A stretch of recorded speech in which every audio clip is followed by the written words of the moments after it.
Hey, welcome to the Pickleball Crew and its 56th episode. This week we're going to talk about 5 defensive strategies. And Jeff, you're going to start us off. All right. First of all, it's good to be back on track. We got Ken back healing up from his back surgery, so this will be our second episode actually since then. But what we decided to talk about this week is 5 defensive strategies, and what we came up with is by no means does it cover all defensive strategies. We just picked out 5 things that we thought were important. Just trying to get some jog some people's thoughts out there, and hopefully y'all will be able to take some of this and incorporate it into your game. So now I'm going to kick it over to Vicky, and she's going to start leading us through some of this. Yeah, well, I know when we talked about this topic, it was like immediate for me that the first thing that came to my mind was having your paddle, your body, everything always in the ready position. It's phenomenal to me to watch how many times people can hit the ball and then their paddles just drop straight down to the ground, and then the ball comes back to them and they're just not ready for it. So it's always having that paddle in the ready position. It's always being on light feet, ready to move. You should be well balanced and just always ready to move. I know we talked about that ready position changing based on where you are and based on what's going on with the point. Yeah, I mean, when you're up at that no volley zone, your ready position, that paddle is more of, is kind of between your waist and chest high. Um, and and just watching a lot of the pros, they've got that second hand on that paddle so that, when they make a shot, they get back to the ready position by getting the paddle back to that second hand. If they've got to then hit a forehand, it's still, they go back to that ready position by getting that second hand on it. So they're ready to hit a backhand, they're ready to hit a forehand, whatever they need to do. And and a ready position, as we know, right, Jeff, it changes depending on where you are in the court. So no volley zone is a little different than transition or baseline. Certainly. So when you move back in and you're defending in a defensive position, you no longer want your paddle up around your chest or just above your waist. You want that paddle down, ready to dig, almost like a volleyball player. Because when you're back in Mm-hmm. that position and they're firing away at you, that's where they're coming. So, and this is good for me. I try to defend too much area up above my shoulders when you're back in transition zone or back on the baseline. You don't have to defend above your shoulders. That ball is going out of bounds. Right. And I'm Yeah, that's a really duck trying, ball. yeah, I'm really trying to work on that. I probably said it way too many times on this show, but it's been a thorn in my side, a burr under my saddle, trying to let out balls go. But when you get back in that defensive position, don't even worry about trying to dig balls that are up at your shoulders or above. And the first point that Vic made, I want to reiterate, and we've talked about this before, is short, compact strokes, not the big swings, because the ball is coming back at you so fast. You gotta be short and compact. Um, some of us, including myself, we get too big with a swing, thinking we need to generate power, but really the power comes from reaching out front and catching that ball out front. Now you're sending it back to your opponents quicker.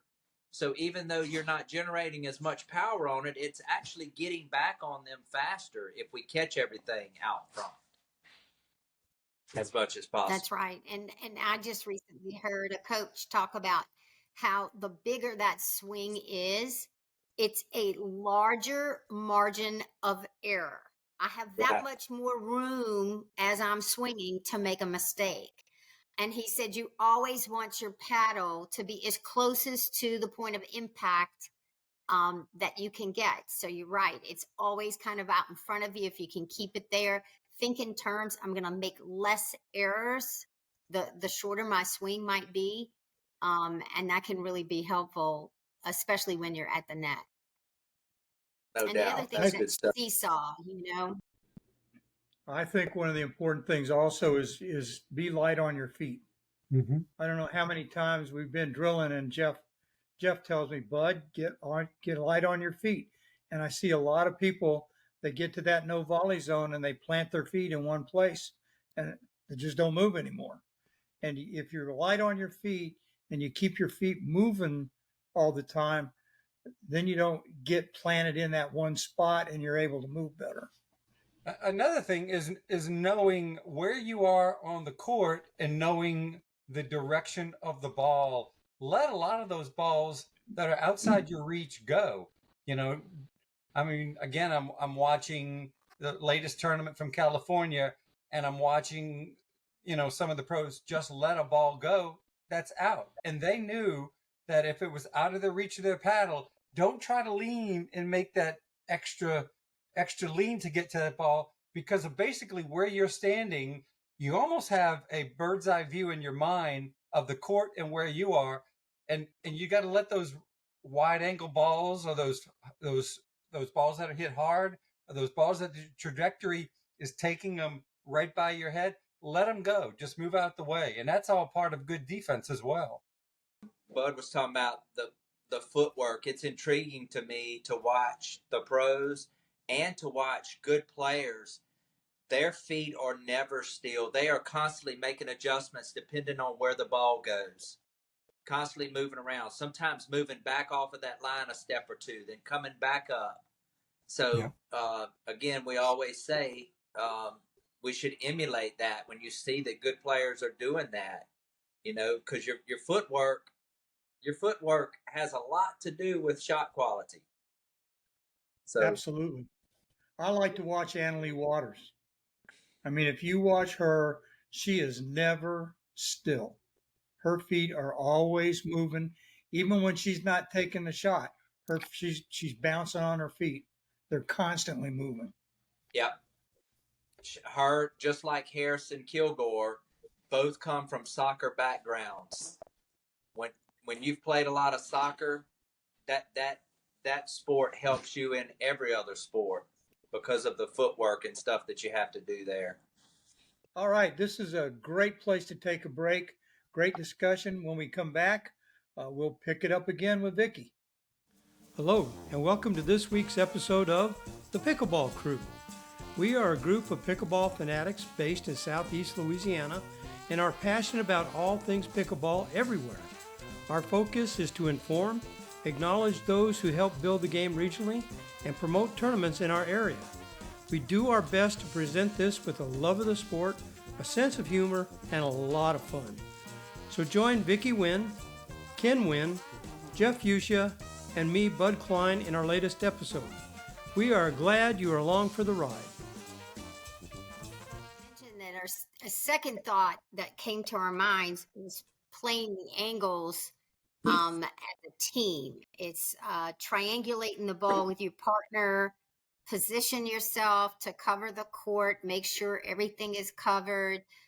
Ken, this was a big thought for you in watching, and studying how to make sure that court is covered. What are your thoughts on that? Yeah, look, every time you send the ball back across the net, that ball is now landing in a different position than it was before. You and your partner need to kind of triangulate that ball, or at least move in a way that you're playing the 80% shots. And that's good defense.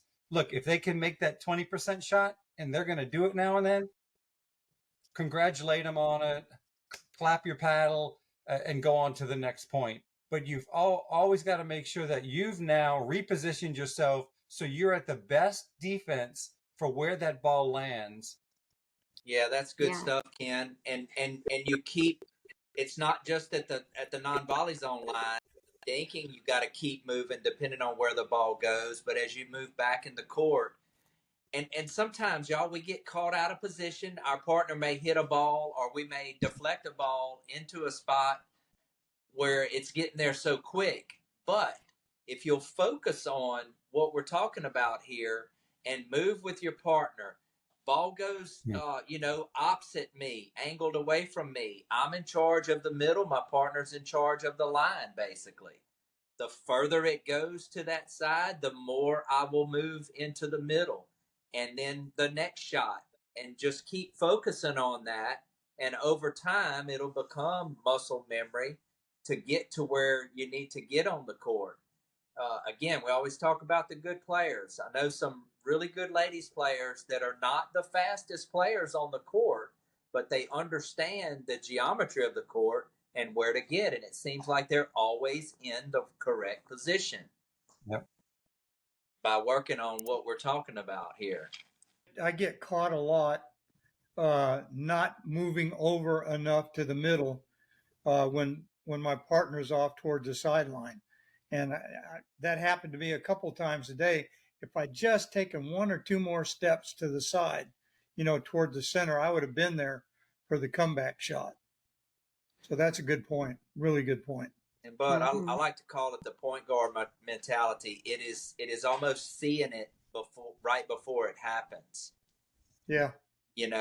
Because if you wait until it happens and then try to react, a lot of times you're too late.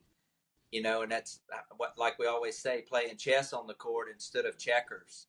Mm-hmm. So try to start seeing, or you can even predetermine it. I'm playing in a match with Ken, say, and Ken says, "Hey, I'm returning it straight in front of me." Well, when he returns it straight in front of him, I know I'm coming down on the tee for that first shot, at least anyway. Mm-hmm. And continual adjustment from there, depending on where we go with the ball. One of the things we always talk about too is that when you've been pulled out, if you're struggling or you guys have, you're separated, your partner hasn't moved over with you or anything like that, play it safe and always drop to the middle and move back in as quickly as you can. So, and that becomes defensive. Even though it's you hitting the ball, it is completely you trying to play safe to keep yourself in the point and do something that helps you gain that neutrality back at the net. That's a really good point, Big. Some of what you guys were saying really drives home the next point that I think we all came up with, and that's reading the paddles. So again, it's reading the point, reading the paddles, knowing where that ball may be going, anticipating the shot, and by being ready and being aware, you're reducing your risk of not being able to stay in that point by increasing your chances. You're going to be now able to respond in a much better way, and maybe even be able to switch the tides and put yourself right back on the offense. So being able to read the shot and read the paddle takes a little time to develop. I know it has for me, for sure. But what are your thoughts on it, guys? Well, again, this is something that you got to really focus on this. But it gives you an idea of where the ball's going before they hit the ball. Because where that paddle face is pointing, that's where the ball has to go 95% of the time. Now, they can do a slice, they can do a last minute adjustment every now and then, but for the most part, that paddle tail is gonna tell you where the ball is going.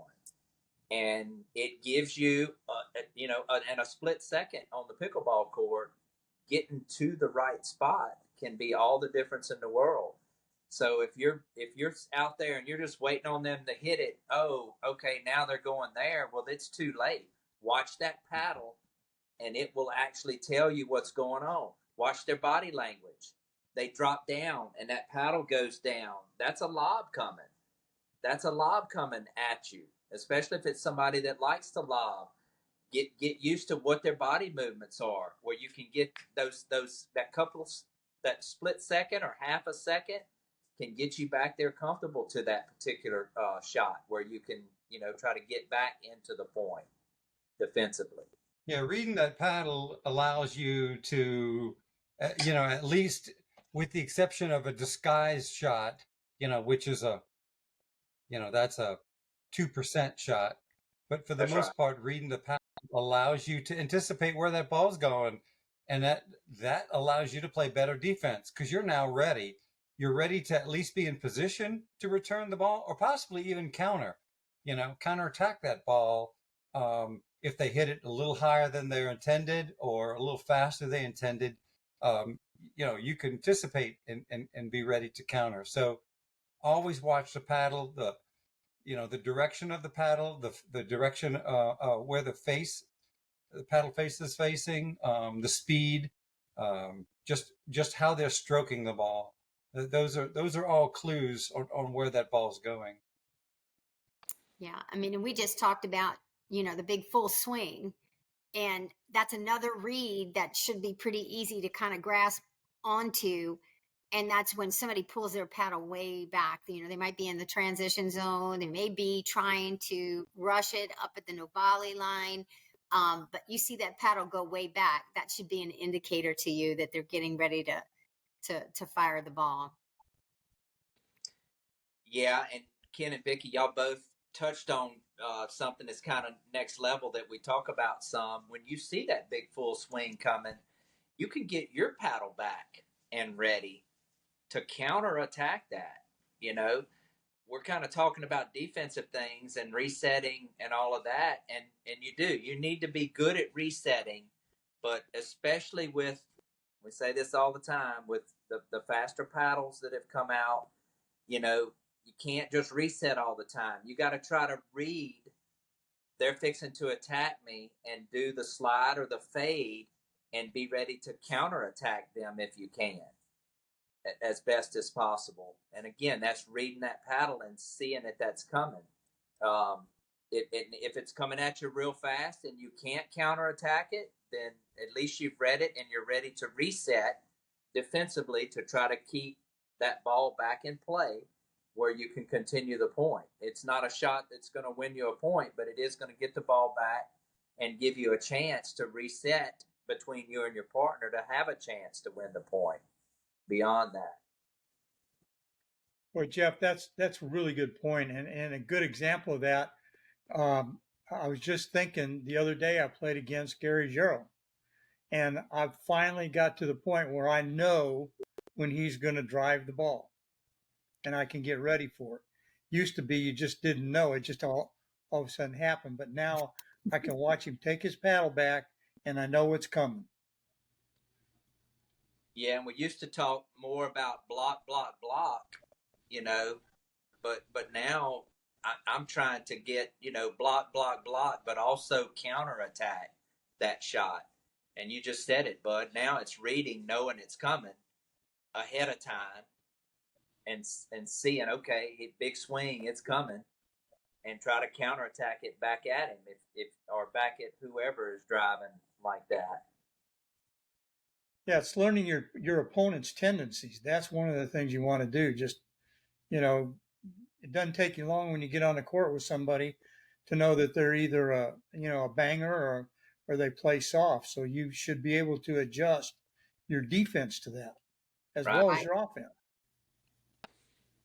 Or if they use a lob a lot, again, like you were saying too, Jeff, about reading, they're getting down low, they're ready for that position and they're going to send you a lob over your head. It's, certain people, it's coming, and Yep. you know how to react, know how to follow the ball and know which side to run to. And by knowing, it gives you that little heads up and you get there a little quicker. That's right. To defend it. Okay. So here's an interesting thing that we came up with, which I think most of us have been through a stage of this. And that is just to not panic. Don't pull the panic shot when you know that you're being stressed. You and your partner may be off kilter. Try to always take the safest shot that you can. Resetting is, into that no volley zone. A non-attackable ball is generally what you're going to end up doing.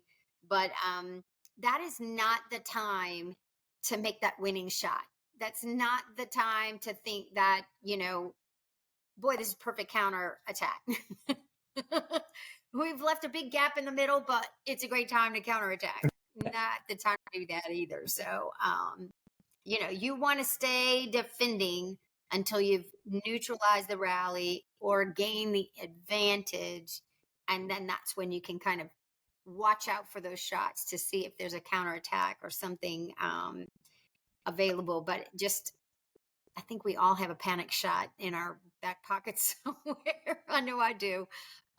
Just not a great habit to have, though. I think that's one of the things that tells you when you're raising your level of play a little bit, is when you realize that you have more time to make a shot and you don't have to panic. So I think that's a really good point. And to me, that's something that we all need to work on as we go up in level. But I know, I got to a point, I remember it well, where I just realized you don't have to panic. You have time to make a shot. That's right. And sometimes it's just that patience, just knowing I can do this, have the confidence and the patience to just kick back and realize that you don't have to panic. And I'll tell you something else that adds. If you're just trying to get the ball back over into the no volley zone, even if your first couple of balls may be high and they're still trying to hit hard balls at you, but you're defending them where they're coming back over, you are not only by you not panicking, you're putting more pressure on them. And all of a sudden they start to try to hit a shot. They start to get over aggressive. And that's easy where they can hit a ball into the net or hit a ball out, because it's like, they're like, what do I have to do to win this point? Because they're getting everything back. So keep that ball back in play. Try to hit continue to hit kind of a ball that lands into their no volley zone and reclaim that real estate. And all of a sudden you're neutralizing that point. And now you're playing 50-50 pickleball. And to me, that's one of the most satisfying points to win, is when you were so far on the defensive, you've neutralized it, and you end up coming through with by winning a dink rally or getting on the offense somehow and putting the ball away on them. So, great point. What we're talking about here, y'all, in my opinion, is one of the most important things to be in a good defensive team. A good defensive team can take a defensive situation and turn it around. The scenario goes like this. Me or my partner, we're stressed. Okay. We don't hit the panic shot, the 1 in 20 winner that you're going to hit, or 1 in 30, because you hit the ball hard.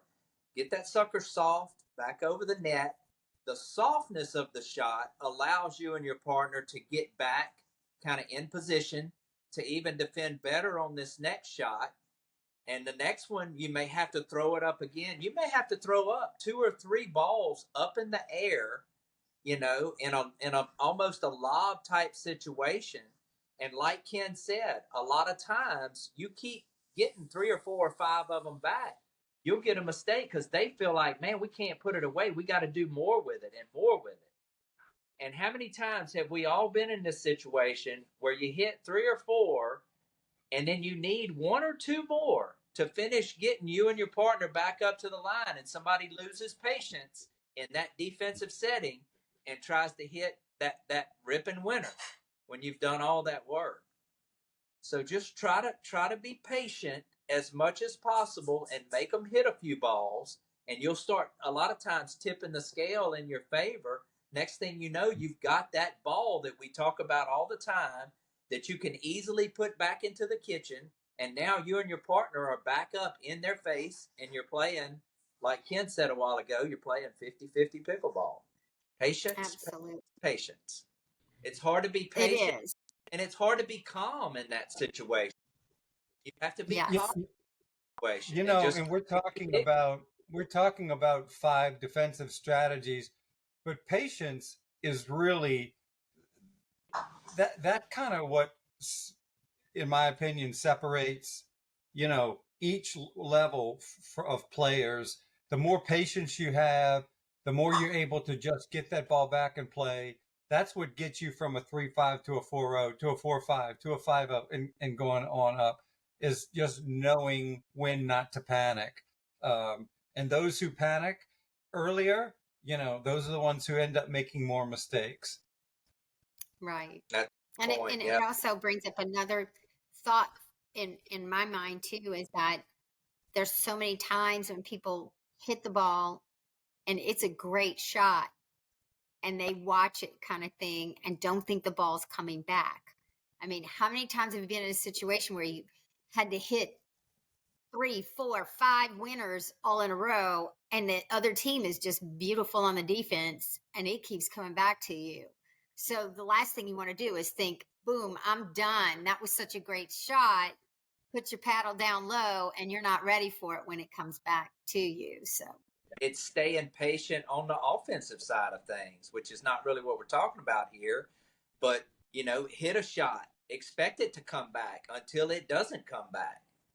Because against good players, you might as well expect that ball's going to come back. And sometimes, how many times have we said it? Man, playing against these people, I feel like I got to hit 4 or 5 winners on every point just to get a point. So be ready for it. Be ready for it. Try to finish point out. That begs the question, is a dink rally offense or defense?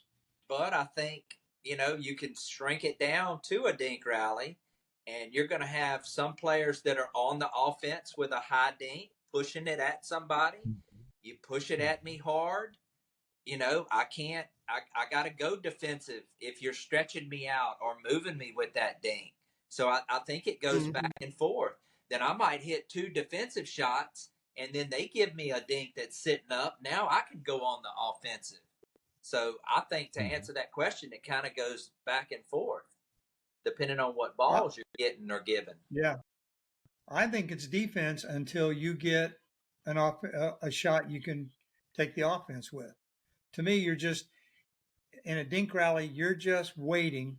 You're playing defense. You're just getting the ball back. Just get the ball back until that person on the other side makes the mistake that allows you to hit an offensive shot, or they make an unforced error. That's a good point. And Bud, if you could stay patient and keep on with those little, they're probably not straight defensive shots. A lot of them are neutral, kind of in between. And the longer you can stay in that and outlast them and get them to pop one up, the better you're going to be. A lot of times what happens at the 3.5 level is the first ball that barely gets up a little bit, somebody's attacking it. And it may not be a good attack ball. Whereas if you stay patient, down the road, you get a ball that's a little higher, that now you have a really good chance to put it away because you stayed off of that first one that was kind of attackable, but not really. How many times have you watched a pro game where you or good players where you thought, man, they should have attacked that. Man, they should have attacked that. Well, they know. Stay patient, and they'll get something better down the road most of the time. Yep, I agree. yeah, I mean, this is all great information to have you understand what it is to be able to have a good defensive game. And these skills are very valuable. Sometimes it's the only way you're going to get yourself back on the offense. And Vicky, you just reminded me of something that I wanted to make sure and say here. I think, and I'll throw this out there, and then y'all can tell me what y'all think. I think this is most important at the 3-5 level and below, to just outlast your opponent. I think if you move up in level, you still have to be good defensively, but you got to come up with some attacks from sneaky positions against higher level players. But for most of the people that watch our show, a lot of them are 4-0 and below. I think this is a key to winning a lot of pickleball games at that level, especially in tournaments and stuff. What's our 5th defensive strategy? Okay. So it is, and we've just barely touched on this, but this is knowing when to counter. Yep. You want to think reset in a way just to transition yourself to offense. Being patient, which we talked about, on defense can put pressure on your opponents.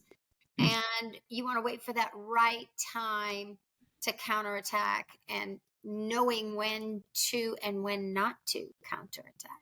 You know, in a lot of ways, knowing when to counterattack is kind of um, a summation of the first 4 points that we made, right? You've got to be in the ready position. You've got to read the paddle. You've got to not panic, and you've got to be in a position of playing the angles. So it's being ready and watching their paddle and being ready to counter in case they speed up a ball that they shouldn't have sped up in some ways. I was just going to say, I think that many of us are very anxious to counter, and that's just as big of a problem. That, is this the type of player who's going to counterattack everything?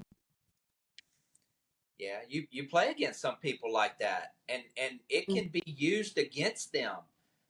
I know some players that know that player's like that, and they will on purpose give them a ball that's up just a little bit, wanting them to attack it, and then they're ready to counterattack because they know that player is going to attack that ball that's just barely there.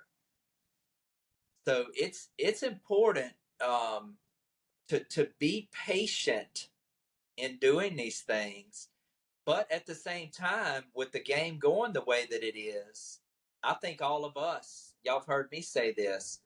I was big into resetting and defensive pickleball and trying to make my opponents make the mistake.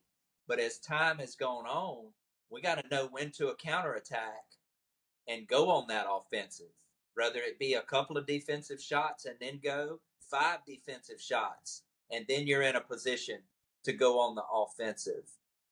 So it's just trying to figure Right. out when that is. If I'm a person that keeps on attacking and a lot of my attacks are not working, then you need to tell yourself, maybe I need to stay off of some of those balls and be a little more patient. Yeah, maybe they're not the right ones, Exactly. that's Yep. something different. Yeah.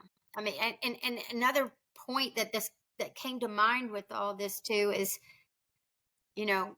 like you're saying too, that you were more of a defensive player. And I know I've got players in my group that for the longest time, they just stayed on the defense, and, Yep. they loved it in that transition zone and blocking and, taking things off the short hop and but you can't stay there. That's you just can't. And so it's knowing also how to get yourself out of there. You know, you don't want to get caught there permanently. And just like you're saying, you don't want to stay on the defense Well, the entire time either. and it's funny, Vic. It's funny how the game has evolved. If the game was still 5 years ago, that's a good strategy to win a lot of points 5 years ago. But the game is evolving. I'm thinking of Rhonda that drills with us. Rhonda's a really good defensive player. But you talk with Rhonda now, and Rhonda's just like me. She's trying to figure out ways to get more offensive. She's working on her drive and stuff like that. And I mean, She is. it's okay. It's trying to stay up with the times of what's going on. The game's getting faster, rather if we like it or not. So we just That's right. work on these things and try to evolve to what the game is nowadays. Well, and it's also exercising some of these skills too. There was a drill we did a while back where you pretty much sent a dead dink knowing they were going to drive back at you, but Right. you knew what you were getting yourself into and immediately had your paddle up for that counterattack and able to put it away. As a great little drill to develop a skill up there at the net, practicing from a dink battle to sending that dead dink, knowing it's coming back at you pretty hard. So, Yeah. and just being ready for it. I was just going to say, nowadays too, it used to be almost humiliating when you got body bagged. But I mean, watch pro pickleball. They're body bagging each other left and right, more so than I've ever seen. So it's just something that's gonna happen, and it's a pickleball. It's gonna sting a little bit, but I haven't heard of a pickleball killing anyone yet, which is a good thing. So I don't know. Harrison blasted me a couple of times today. and you're He still got me in the alive. leg one. Yeah. But you know something, Jeff, that's a good point. And that's quite frankly a shot I've been using a lot, is when I think I can take the person on the other side of the net by surprise with the hard shot right at the body, I do it. Yep. You used to never hear And that. it works a lot of time.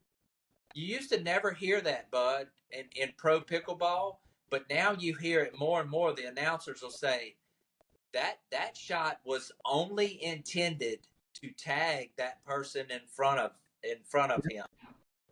It was not trying to catch a corner of the court behind him or anything. It was, I'm hitting that ball right through the center of you, and I'm hoping that you're not going to be quick enough to get your paddle on it or get out of the way. Yep. I mean, I confess I try it, numerous times during a game when I get the chance. If I get the right shot at me that I can do it. Right. A shot that bounces in front of me a little bit. I'm close to no volley zone. I'll take a shot at the person across the net. Yeah. Ken, we've tracked along, but did you still have the point you were wanting to make?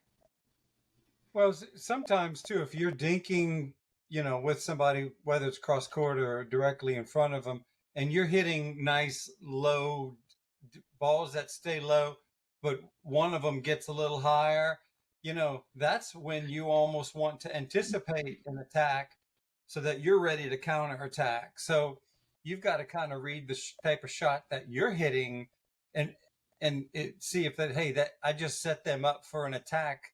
So let me anticipate a counterattack. Now, if they just dink it back, then then you're still in a dink rally. But just kind of even watching, as your balls go across the net, just being ready for an attack is a good way to anticipate that and being ready to counter sometimes. That's a really good point, Ken. Yeah, we always say, coaching, if you're always ready for fast, then if it comes slow, you're good. But if you're ready for fast for 4 shots or you're ready for the slow, thinking slow, kind of lull to sleep, and then you try to go from ready for slow to fast, you're not going to win that point ever. So you really got to think fast most of the time, and then you can recover to the slow shots. Especially like Ken said, if you see a ball that gets up a little bit that you think they might be able to attack on it, get ready. And if they hit it back slow, you're still good. Right. Easy to say, hard to do, but it's just a mental thing that we need to do that we can get better at. Yep. Yeah, but his backhand is just at the net. You send it up a little high, he's coming at you with that two-handed backhand. Go ahead, Ken. No, I'm sorry, but these 5 strategies, this is not the closed book of defensive strategies, but just by practicing and being aware of these 5 strategies, it's just going to make you a better defensive player. You're just going to stay in those points when you may not have.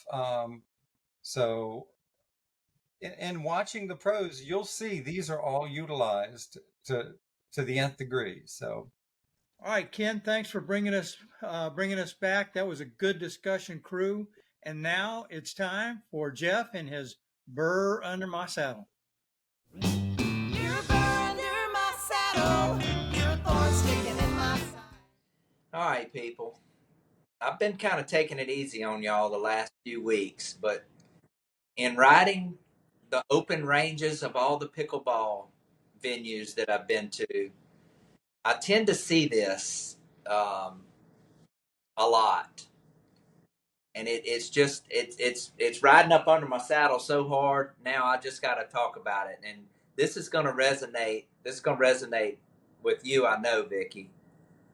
Yeah, quit getting in games with little old ladies or weaker players and ripping the ball at them.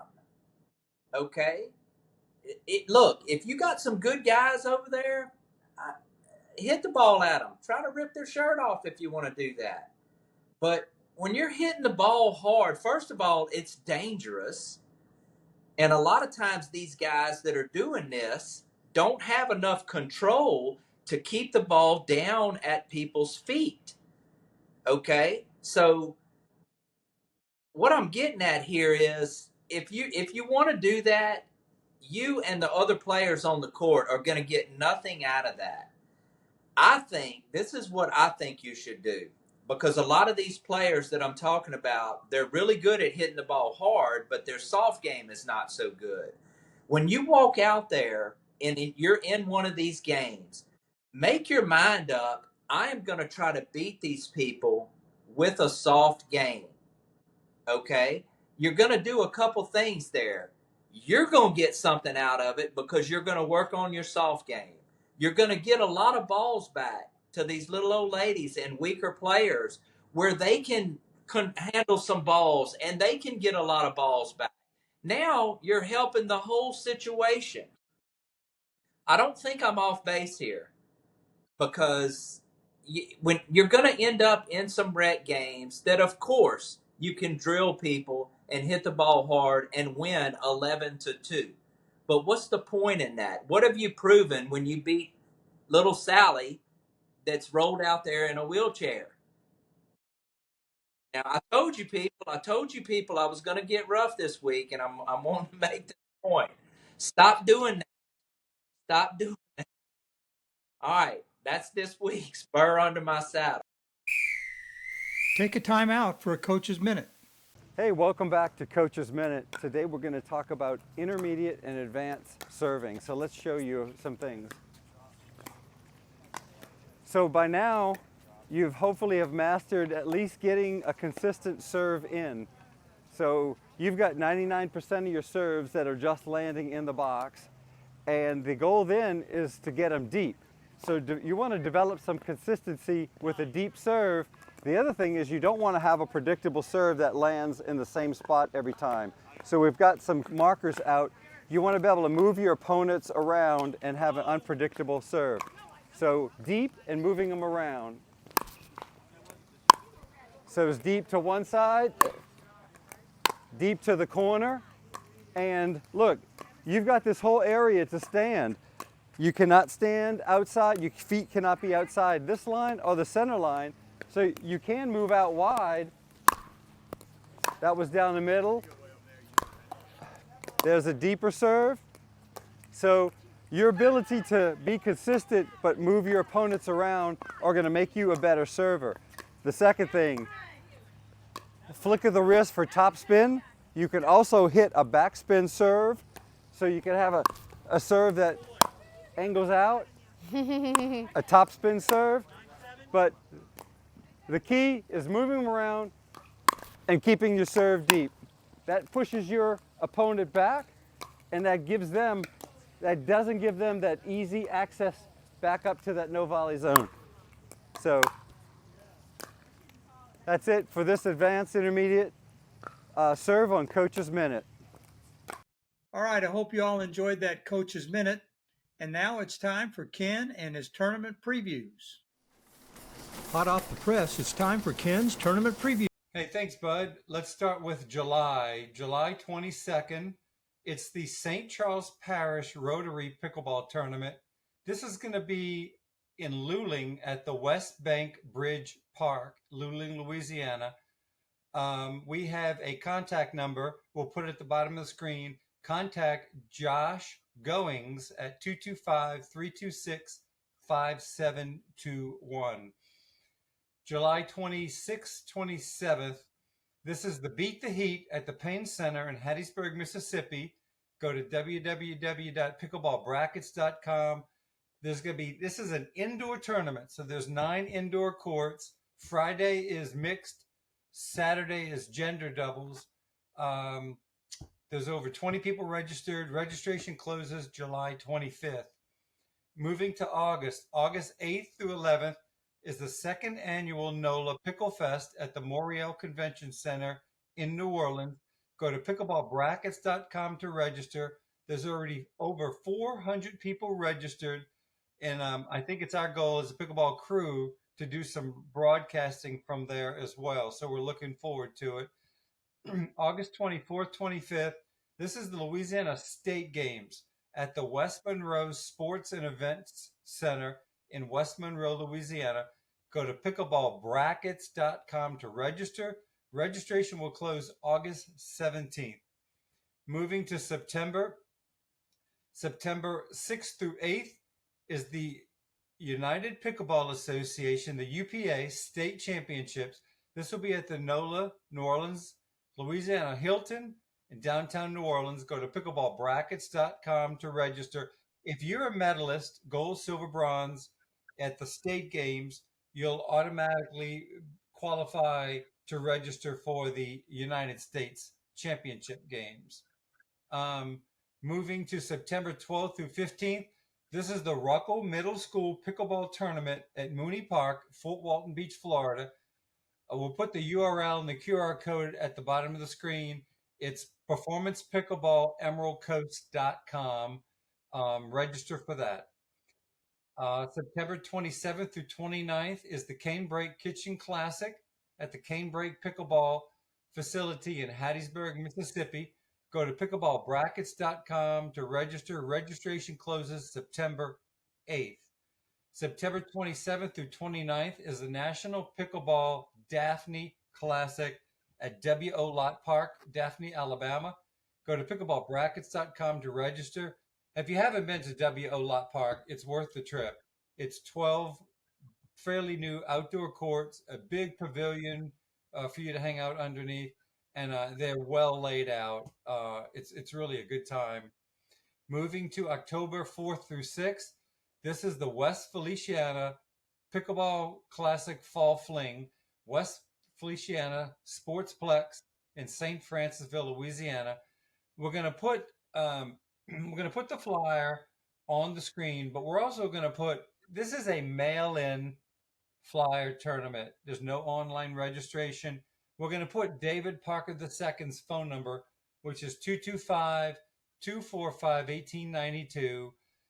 Check around Louisiana Facebook groups. You'll find the flyer, print it out. It's got an address, mail it in, or call David Parker, and he'll help you get yourself registered. Also, October 4th through 6th is the Louisiana Senior Games at Stack Pickleball in Baton Rouge, Louisiana. So this is a qualifier for nationals, which will be in the summer of 2025. I'm told registration opened July 1st. I searched, I can't find a link. I looked at on Stack's website. I do not see a link yet to register. As soon as I find it, I'm going to pass it along. October 25th through 27th is the Hollow Wheel Tournament in Baton Rouge, Louisiana. I've put some feelers out. I'm pretty sure it's full. We're going to put the URL at the bottom of the screen. You can try it. As soon as I hear back from Cindy, and whether it's full or not, we'll stop advertising it. But if you've never played in that, or if you just want to go and hang out, that's a great tournament. It's worth the trip to Baton Rouge to watch. It's a lot of costumes in the evening, and it's just people play in costumes. It's a fun time. November 2nd, 2024.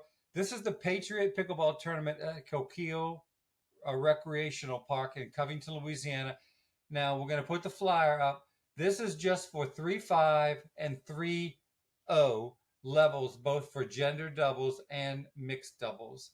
Finally, November 15th through 17th, this is the World Pickleball Tour at the Brett Greenwood Park in Baker, Louisiana. go to pickleballbrackets.com. Registration for this one will close November 10th. So that's it for pickleball previews. If you have an update or want to send some information to us, we'll put the email address at the bottom of the screen. But that's it for this week. Back to you, bud. Thanks, Ken, for those previews. And now, if nobody has anything else, I think it's time to say goodnight. Good night, everybody. Good night. Hey, from the Pickleball crew, thanks for watching, and we'll see you all next week.